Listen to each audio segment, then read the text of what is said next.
আর এবার একটি গুরুত্বপূর্ণ খবর জানিয়ে রাখি আপনাদের। রাজ্যের পরিস্থিতি নিয়ে অবগত করতে কেন্দ্রীয় স্বরাষ্ট্রমন্ত্রী অমিত শাহের সঙ্গে তার নয়াদিল্লির বাড়িতে গিয়ে দেখা করলেন বিধানসভার বিরোধী দলনেতা শুভেন্দু অধিকারী।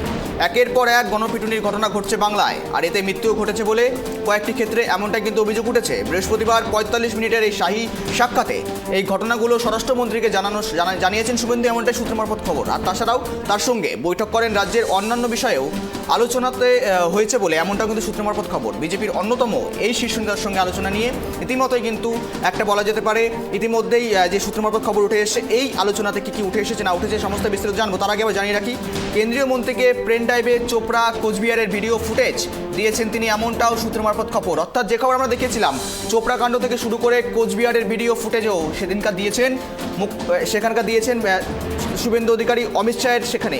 এবং সেখানে গণপিটুনি ছাড়া চোপড়া তৃণমূল বিধায়কের ঘনিষ্ঠ জেসিপির মারধরের যে ঘটনা দেখেছিলাম, সেই মারধরের ভিডিও থেকে আরিয়াদাহের আরেক তৃণমূল ঘনিষ্ঠ জয়ন্ত সিংয়ের অত্যাচারের ভিডিও সামনে কিন্তু এসেছিল।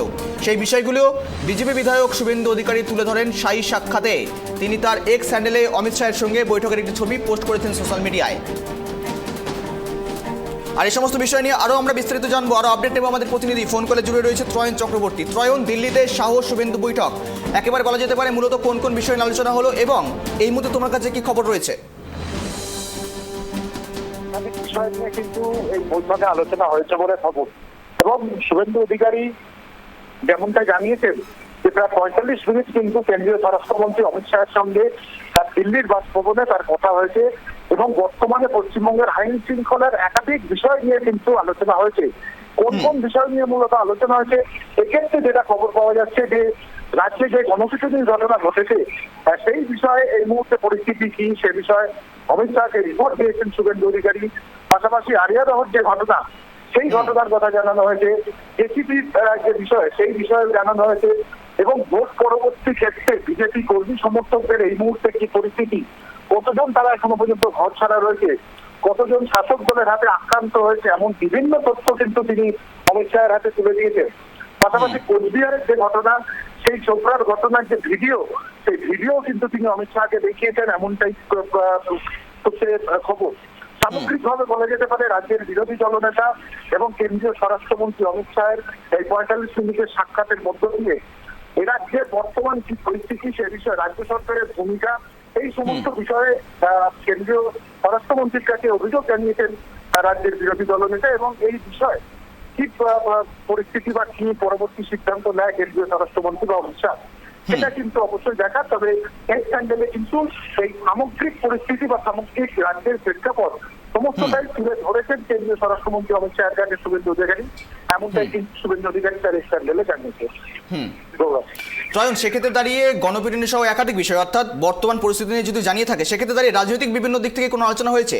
যেহেতু বঙ্গ বিজেপি ধরাশায়ী বাংলায়, সেক্ষেত্রে দাঁড়িয়ে বাংলায় মজবুত করতে ইতিমধ্যে কিন্তু খবর উঠে আসছে যেখানে রাজনাথ সিং কিন্তু নিতে পারেন দায়িত্ব। সেক্ষেত্রে দাঁড়িয়ে কোনো খবর কি আলোচনা হয়েছে এর মধ্য দিয়ে? রয়েছে অবশ্যই অত্যন্ত গুরুত্বপূর্ণ বিষয়, এবং তার মধ্যে প্রথম যেমন রয়েছে রাজ্য সভাপতি পরিবর্তন। এবং তার কারণ তুমি জানো যে বিজেপির যা নীতি তাতে মন্ত্রিত্ব এবং রাজ্য সভাপতি দুটি পদে কিন্তু সুকান্ত মজুমদার থাকা সম্ভব নয়।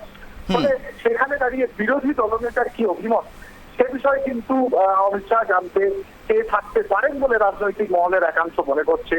এবং তার পাশাপাশি যে ফলাফল হয়েছিল, এবং তুমি জানো যে এবারের লোকসভা নির্বাচনে প্রার্থী নির্বাচন থেকে শুরু করে প্রচারের একটা বড় দায়িত্ব কিন্তু শুভেন্দু অধিকারীকে দিয়েছিলেন কেন্দ্রীয় নেতৃত্ব। ফলে সেখানে দাঁড়িয়ে ফলাফল তাদের আশানুরূপ না হবার বিষয়, সে বিষয়েও কিন্তু অমিত শাহ শুভেন্দু অধিকারীর কি বক্তব্য সেই বিষয়ে জানতে চেয়েছে বলে রাজনৈতিক মহল অন্তত মনে করছে যে এই বিষয়েও আলোচনা হয়ে থাকতে পারে। ফলে এই দুটি বিষয় এবং তার পাশাপাশি কেন্দ্রের কোন একজন হেভিওয়েট নেতাকে যাতে রাজ্যের দায়িত্ব দেওয়া যায়, যিনি আগে থেকেই রাজ্যকে ভালোভাবে চেনেন এবং কেন্দ্রীয় সভাপতির দায়িত্ব পালন করেছেন।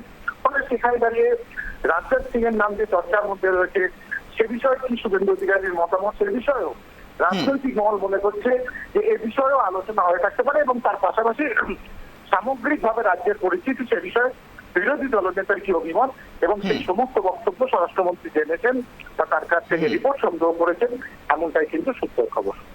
একেবারে তো সঙ্গে থাকার জন্য ধন্যবাদ তোমাকে। গণপিটুনি সহ একাধিক বিষয় নিয়ে আলোচনা হয়েছে এই বৈঠকে, যেটা সূত্র মারফত খবর। পাশাপাশি কেন্দ্রীয় স্বরাষ্ট্রমন্ত্রীর সঙ্গে তার 45 মিনিট বৈঠকের পর অমিত শাহকে কৃতজ্ঞতা জানিয়েছেন শুভেন্দু অধিকারী। সোশ্যাল মিডিয়ায় তিনি লেখেন, আমি কেন্দ্রীয় স্বরাষ্ট্রমন্ত্রীকে ধন্যবাদ জানাই, তার নয়াদিল্লির বাড়িতে তিনি 45 মিনিট সময় দিয়েছিলেন। এখন দেখার বিষয় এই আলোচনার পরিপ্রেক্ষিতে পরবর্তীতে কি পদক্ষেপ গ্রহণ করা হয়, সেটা এখন নজর থাকবে আমাদের।